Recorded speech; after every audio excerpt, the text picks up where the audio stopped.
प्रशासन का ये ढिलाई कहिए, भ्रष्टाचार में लीन कहिए, जिस वजह से अभी देखिए थोड़ा जाइए लीजिए भैया, कहाँ गए हो? क्या हुआ? मम्मी मेरी बेहोश हो गई थी गिरने से। क्या हो गया? मम्मी गिर गई। कहाँ से? गिर गई हैं। बाहर बैठाइए, यहाँ देखिए, जिन पूर्व सरपंच की हत्या की गई है उनकी पत्नी का ये हाल है।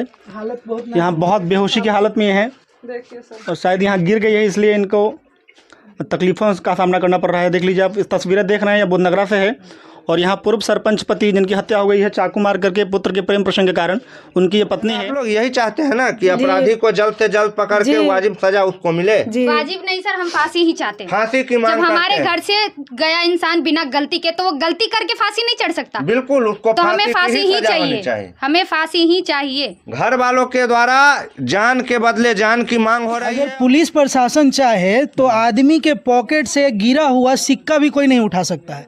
कहीं न कहीं पूरे बिहार में जो है इस तरह की जो घटना है ना, उसमें प्रशासन का बढ़ावा। आप देख सकते हैं, ये जिनकी हत्या हुई है उनकी बड़ी बेटी है।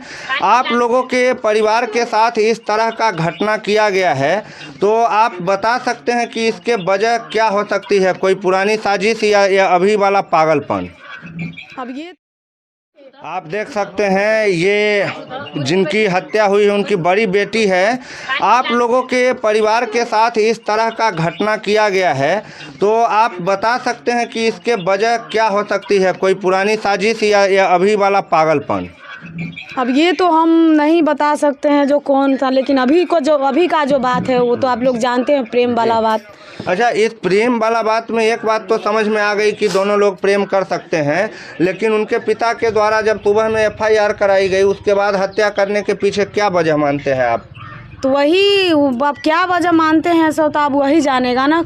हत्या तो उसी के चक्कर में हुआ ना। जब आप टाइम नहीं दी, टाइम जब केस कर दिए तो आपको टाइम देना चाहिए ना। हम तो उतना कोशिश में लगल थे जो अपन मतलब लड़की को खोज के ढूंढ के तलाश के आपको लड़की दे देंगे, हम अपना लड़का रख लेंगे। आप लोग ये बात उनको बताएं? जी जी, हम लोग, हाँ, ये लोग सब अपना विचार ही रहे थे ना। उनको भी पता है, लड़की वाले पक्ष को, जो ये लोग बोल रहे थे जो हम लड़की को अगर मिलेगा, कहीं भी पता लगा आपको, हम लड़की दे देंगे।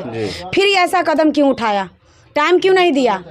अच्छा, अभी जब आप लोग के द्वारा प्रशासन में FIR कराया गया है, अब तो पहले चाकू मारने का FIR था, अब इसमें तो हत्या जैसी वारदात जुड़ गई। आपके परिवार की स्थिति एक तरह से पूरी तरह छिन्न भिन्न हो गई है, तो अब आप लोगों की मांग यहाँ के जो स्थानीय मुखिया है, विधायक है, उन लोगों से क्या रहेगी? मुझे बस एक ही मांग है, सुमित कुमार को फांसी चाहिए, मेरे पापा को न्याय मिलना चाहिए, और हाँ, और कुछ नहीं, बस उसे फांसी चाहिए।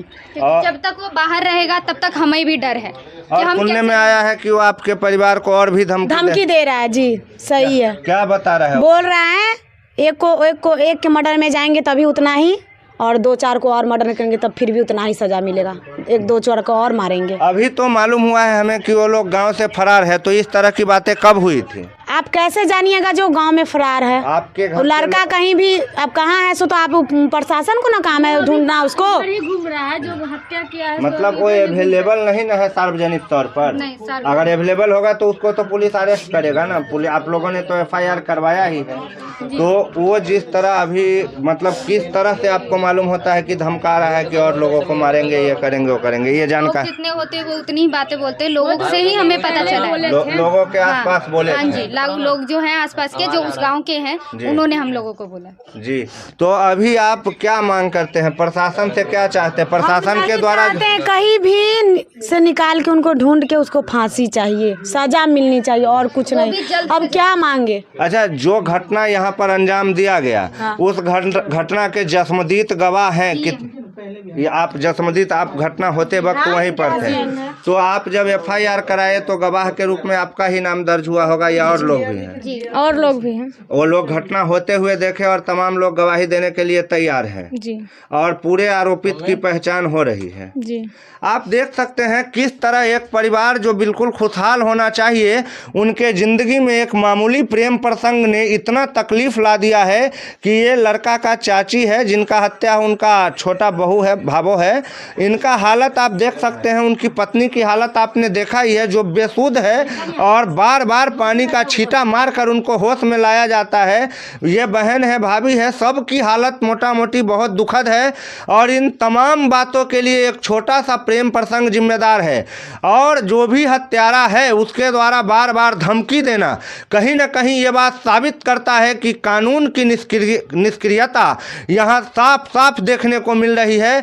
अन्यथा कानून से अपील रहेगी परिवार के लोगों की कि जल्द से जल्द जो भी हत्यारे और अपराधी है उन्हें गिरफ्तार कर वाजिब सजा देने की प्रक्रिया शुरू की जाए। यही अपील करते हैं ना आप लोग, यही चाहते हैं ना कि अपराधी को जल्द से जल्द पकड़ के वाजिब सजा उसको मिले। वाजिब नहीं सर, हम फांसी ही चाहते हैं। फांसी की मांग जब हमारे करते हैं। घर से गया इंसान बिना गलती के, तो वो गलती करके फांसी नहीं चढ़ सकता। बिल्कुल, उसको तो हमें फांसी ही सजा होनी चाहिए, हमें फांसी ही चाहिए। घर वालों के द्वारा जान के बदले जान की मांग हो रही है और होनी भी चाहिए। इस तरह की बर्बरपूर्ण घटना को अंजाम देकर हत्यारों ने एक जो अशांति का माहौल, एक दुख का माहौल यहाँ पर खड़ा किया है, उसे बराबर की सज़ा मिलनी चाहिए। तभी समझ में आएगा और लोगों को कि जुर्म करने का सज़ा सिर्फ सज़ा ही होता है। बने रहिएगा खबर 247 के साथ। इस घटना में जैसे कुछ नया निकल के आता है तो हम आप लोग से फिर रूबरू होंगे। तो आपका प्रोफेशन पत्रकारिता है, क्या कहेंगे ऐसे मामलों पर जिसमें बच्चे के गलती के कारण पिता को सजा दी गई है? मेरा पर्सनली जो ओपिनियन है, इसमें हम कहीं ना कहीं कानून व्यवस्था का गलती मानते हैं। जी। अगर पुलिस प्रशासन चाहे तो आदमी के पॉकेट से गिरा हुआ सिक्का भी कोई नहीं उठा सकता है। कहीं ना कहीं पूरे बिहार में जो है इस तरह की जो घटना है ना, उसमें प्रशासन का बढ़ावा है, क्योंकि प्रशासन समय रहते कोई कार्य नहीं करता है और इस तरह का बढ़ावा दिया जाता है। अभी हाल ही में आपने देखा होगा कि डबल मर्डर रीगा में हुआ था, बाप और बेटे का। लेकिन क्या हुआ वहाँ, वो परिवार आज भी दर दर भटक रहा है। एक दो लोगों को गिरफ्तार कर लिया, मुख्य आरोपी गिरफ्तार नहीं हो रहा है। तो कहीं ना कहीं ये पुलिस प्रशासन का ये ढिलाई का, ये भ्रष्टाचार में लीन का, ये जिस वजह से अभी देखिए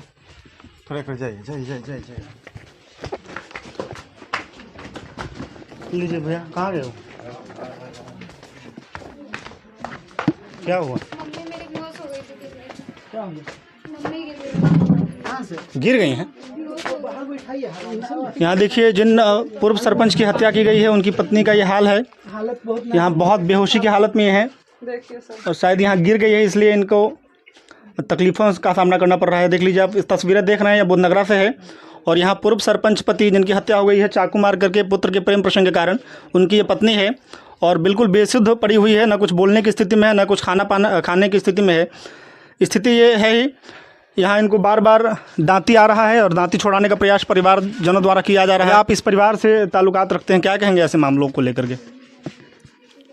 जो भी आरोपी हैं जी, उनको सज़ा मिलनी चाहिए और कड़ी से कड़ी सज़ा मिलनी चाहिए। ऐसा माना जाता है कि जो पंचायत में मुखिया या सरपंच होता है उन पर निर्भरता होती है कि ऐसे मामलों को निपटारें, और पूर्व सरपंच पति पर ही हमला हो गया है, क्या कहेंगे? जो न्याय दिलाते हैं उन्हीं पर हमला हो गया है। जी, तो ये तो कहीं ना कहीं से कानून का दोष है, हमारे समाज का दोष है, इसलिए ऐसा हो रहा है। क्या जो इस परिवार के लड़के हैं वो कहाँ हैं, उनसे कोई संपर्क हो पा रहा है कि नहीं? नहीं, संपर्क नहीं हो पा रहा है। संपर्क होता तो हम लोग बुला नहीं लिए रहते हैं। जी, इतना बड़ा घटना हो गया तो बुला तो लिए रहते हैं, संपर्क नहीं हो पा रहा है।